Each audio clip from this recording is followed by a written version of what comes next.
So guys, tuturuan ko kayo paano magmasilya. Ito ang tunay na pinto. Kuha ka ng halo. Nakamain mo. Tapos, ganyan mo lang. Ganyan lang mga guys. Para matutukan magmasilya kung paano yung mga sikat na pintor. Ganyan ang aking nagawa. Nakakamay lang to. Di ginagamit na ng mga paleta mga guys. Ganyan yung mga guys. Lokohin lang yung paleta. Alokohan yung paleta, di ka tunay na pintor mga guys. Pag di mo alam to mga guys. Tingnan mo guys. Oh. Tingnan mo guys.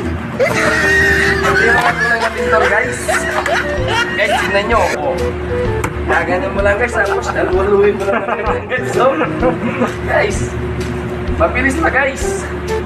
Kahit wala kang paleta guys. Tapos agad na. Oo. Ganyan lang mga guys. Isa pa.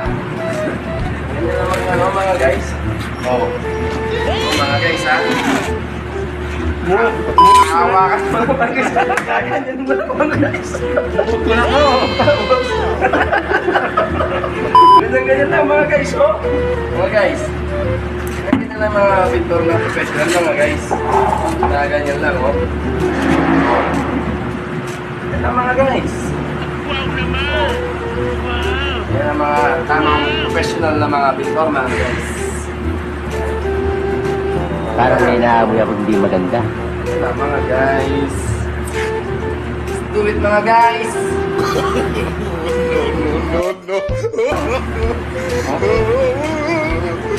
Hindi na kailangan ng paleta mga guys. Dahil pagdagot mo sa kamay mga guys, pantay na yan mga guys. Mga guys. Ang ganyan lang mga guys, hagod-hagod lang naman ganyan guys, oh guys. Oh. No. Mga guys, yung gagayahin guys, hindi kayo mga professional ha. Yung gagayahin ganito mga guys. Oh. Yan ang tamang hagod sa pagbibinta mga guys, sa mga pagmamasilya sa mga cabinet.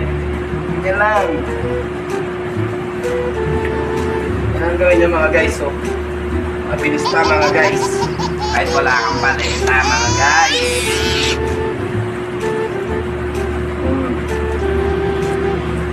Parang ganyan mga guys, oh. Dali na. Ano na mo muna?